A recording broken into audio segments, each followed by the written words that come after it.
Hello friends, இன்றைக்கி நம்ம Gomathi food சேனலில் கத்திரிக்காய் பிடிக்காதவங்களுக்கு ரொம்ப பிடிச்சி சாப்பிட்ற மாதிரி நல்ல டேஸ்ட்டாக கொங்கு ஸ்டைலில் நம்ம கத்திரிக்காய் கிரேவி எப்படி பண்ணுறதுன்னு பார்க்கலாம்.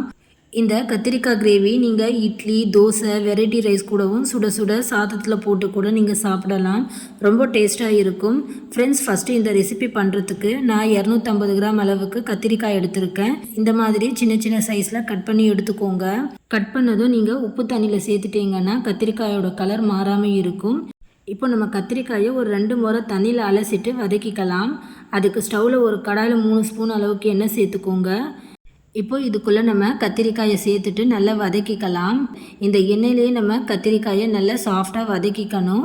தோலெல்லாம் நல்லா வதங்கி அதோட கலர் மாறுற வரைக்கும் நல்லா வேக வச்சுக்கோங்க. மூடி போட்டு நம்ம வேக வைக்கக்கூடாது. நமக்கு தண்ணி விட்ட மாதிரி கத்திரிக்காய் சதன்னு ஆகிடும். ஜஸ்ட்டு அதோட தோல் மட்டும் கலர் மாறி வெந்து வந்தால் நமக்கு இந்த கிரேவிக்கு கரெக்டாக இருக்கும்.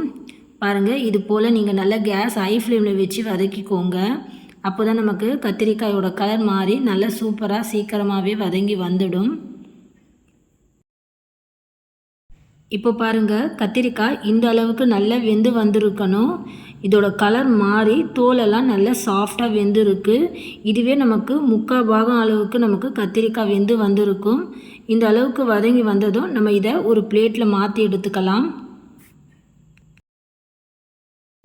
எண்ணெயை வடிகட்டி கத்திரிக்காவை மட்டும் எடுத்துக்கோங்க. மிச்சம் எண்ணெய் இருந்தால் நம்ம இதில் மசாலா வதக்கிக்கலாம். இப்போ நம்ம கத்திரிக்காயை ஒரு பிளேட்டில் மாற்றி எடுத்தாச்சு.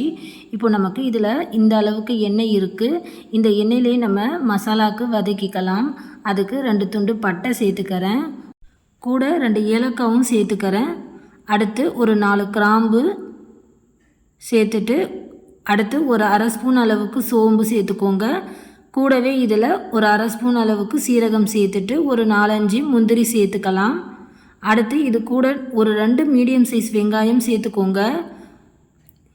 அடுத்ததாக இதில் நம்ம தக்காளியும் சேர்த்துக்கலாம். திட்டமான சைஸில் 2 தக்காளியும் கட் பண்ணி சேர்த்துருக்கேன். நம்ம இதில் புளி சேர்க்க போகிறதில்ல, அதுக்கு பதிலாக நம்ம கொஞ்சம் கூடுதலாகவே தக்காளி இதில் சேர்த்துக்கலாம். இப்போது இது எல்லாமே சேர்த்து நல்லா வதக்கி விட்டுக்கோங்க. வெங்காயம் தக்காளி நல்லா சாஃப்டாக கலர் மாதிரி வெந்து வரட்டும். அது வரைக்கும் நல்லா வதக்கிக்கோங்க. வெங்காயம் தக்காளி இந்த அளவுக்கு வதங்கி வந்தால் போதும். இப்போ நம்ம கேஸ் சுவிட்ச் ஆஃப் பண்ணிவிட்டு இது நல்லா ஆறுனதும் நம்ம மிக்ஸி ஜாரில் சேர்த்துக்கலாம். இப்போது இது நல்லா ஆறுனதும் நம்ம மிக்ஸி ஜாரில் சேர்த்துட்டு இது நல்ல பேஸ்ட்டாக நம்ம அரைச்சி எடுத்துக்கலாங்க. இப்போது இதை அரைச்சி எடுத்ததும் இப்போ நம்ம இந்த கத்திரிக்காய் மசாலாவுக்கு அதே கடாயில் ஒரு 4 டேபிள் ஸ்பூன் அளவுக்கு எண்ணெய் சேர்த்துட்டு இது கூட ஒரு 1/2 ஸ்பூன் அளவுக்கு மறுபடியும் சோம்பு சேர்த்துக்கோங்க. கூட கொஞ்சமாக கறிவேப்பிலை சேர்த்துட்டு இது கூடவே ஒரு டேபிள் ஸ்பூன் அளவுக்கு இஞ்சி பூண்டு விழுது சேர்த்துக்கோங்க. ஃப்ரெஷ்ஷாக அரைச்சி சேர்த்திங்கன்னா இந்த மசாலா நல்ல டேஸ்ட்டாக சூப்பராக இருக்கும். இப்போது இந்த இஞ்சி பூண்டோட பச்சை வாசனை போகிற வரைக்கும் நல்லா வதக்கி கொடுங்க. பாருங்கள், இஞ்சி பூண்டோட பச்சை வாசனை போகிற வரைக்கும் நல்லா வதக்கி விட்டாச்சு. அடுத்து இது கூட ஒரு 1/4 ஸ்பூன் அளவுக்கு மஞ்சள்தூள் சேர்த்துக்கிறேன். அடுத்து ஒரு 1/2 ஸ்பூன் கரம் மசாலா சேர்த்துட்டு குழம்பு மிளகாய்த்தூள் 2 ஸ்பூன் சேர்த்துக்கோங்க. அடுத்து இதில் கொஞ்சமாக ஒரு 1/2 ஸ்பூன் அளவுக்கு நான் தனி மிளகாய்த்தூள் சேர்த்துட்டு கூட அரைச்ச விழுதும் சேர்த்துக்கிறேன். இந்த கத்திரிக்காய் கிரேவிக்கு இந்த மசாலா தாங்க. இப்போது இதில் நம்ம தண்ணி எதுவும் சேர்க்க போகிறதில்ல. இந்த எண்ணெயிலேயே நல்லா பெரட்டி விட்டு வதக்கிக்கோங்க. ஃபஸ்ட்டு வதக்கும்போது நமக்கு நல்லா ட்ரையாக இருக்கிறது போல் இருக்கும். நல்லா வதக்க அதிலிருந்து எண்ணெய் விட்டு பிரிஞ்சு வர ஆரம்பிக்கும். அது வரைக்கும் நல்லா வதக்கிக்கோங்க. ஃப்ரெண்ட்ஸ், நீங்கள் இந்த மசாலா வதக்கும் போதே நீங்கள் உப்பு சேர்த்து வதக்கிக்கோங்க. நான் உப்பு சேர்க்க மறந்துட்டேன். இப்போ நம்ம இதில் உப்பு சேர்த்துக்கலாம். பாருங்கள், நல்லா வதக்கியாச்சு. நல்லா எண்ணெய் விட்டு இந்த அளவுக்கு வந்ததும் இதில் நம்ம கொத்தமல்லி கொஞ்சமாக, புதினா கொஞ்சமாக சேர்த்துக்கலாம். நீங்கள் மசாலா வதக்கும் போதே உப்பு சேர்த்து வதக்கிக்கோங்க. நான் உப்பு போட மறந்துட்டேன். இப்போது நம்ம வதக்கின கத்திரிக்காயும் இது கூடவே சேர்த்துட்டு நல்லா வதக்கி விட்டுக்கோங்க.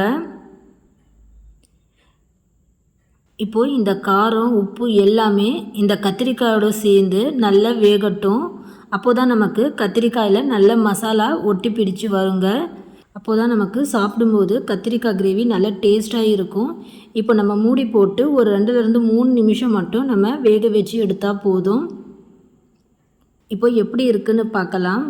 பாருங்கள், ஒரு 3 நிமிஷம் மட்டும் நம்ம மூடி போட்டு வேக வச்சதும் அந்த மசாலாவிலேருந்து நல்ல எண்ணெய் விட்டு பிரிஞ்சு வந்துடுச்சு. பாருங்கள், கிரேவியோட கலர் நல்லா சூப்பராக இருக்குது.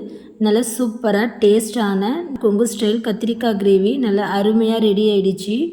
இதை நீங்கள் சுட சுட சாதத்தில் போட்டு சாப்பிடும்போது டேஸ்ட்டு சூப்பராக இருக்கும். இட்லி, தோசை, வெரைட்டி ரைஸ் கூடவும் நீங்கள் சப்பாத்தி, பூரியோட கூட தொட்டு சாப்பிடலாம். ஃப்ரெண்ட்ஸ், இந்த கத்திரிக்காய் கிரேவியை நீங்கள் கண்டிப்பாக வீட்டில் ட்ரை பண்ணி பாருங்கள்.